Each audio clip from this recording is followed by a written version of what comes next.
नमस्कार मंडळी, शुभ सकाळ. खूप दिवसाची इच्छा होती ब्लॉग बनवायची. आज दत्त जयंतीनिमित्त मुहूर्त गावलो. सगळ्यांका नमस्कार. आज स्वामी समर्थ मठात व दत्त मंदिरात जायचं होता. आज दत्त जयंती होती. सकाळी लवकर उठून पूजा करून बाहेर पडलंय. बाहेर पडताना घराकडसून मी फुला वगैरे घेतले, कारण माका जायचं होता पहिला दुकानात जाऊन पूजा वगैरे करूची होती. दुकानाकडे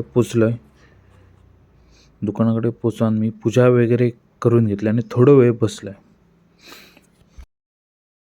आणि लगेच बाहेर पडान.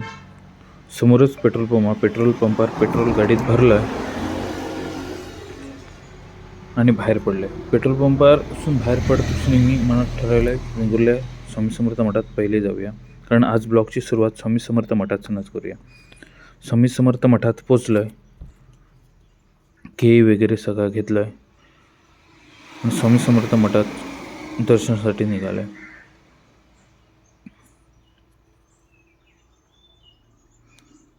दर्शनाक गर्दी नव्हती. लवकर गेलो आहे मी, सकाळी म्हणजे 8-9 वाजता पोचलेलं आहे.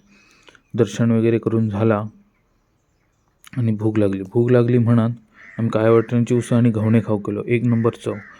त्यानंतर लगेचच दत्त मंदिरात गेलो. दत्त मंदिर माणगाव. ते दत्त मंदिर माणगावात गाडी खूप लांब चलत गेलो. खूप लाईन मोठी होती. आज दत्त जयंतीनिमित्त खूप गर्दी होती. लाईनीत उभे राहून दर्शन घेतला. दर्शन झाला. दर्शन घेऊन 5 मिनटं बसलो. मग आम्ही महाप्रसादाचा कुपन घेऊन महाप्रसादासाठी निघालो. महाप्रसाद घेतलो आणि लगेचच बाहेर पडलो आणि घराच्या दिशेने जाऊ गेलो. आज पहिल्यांदाच प्रयत्न केलाय. सपोर्ट करा आणि शेअर करा. श्री स्वामी समर्थ.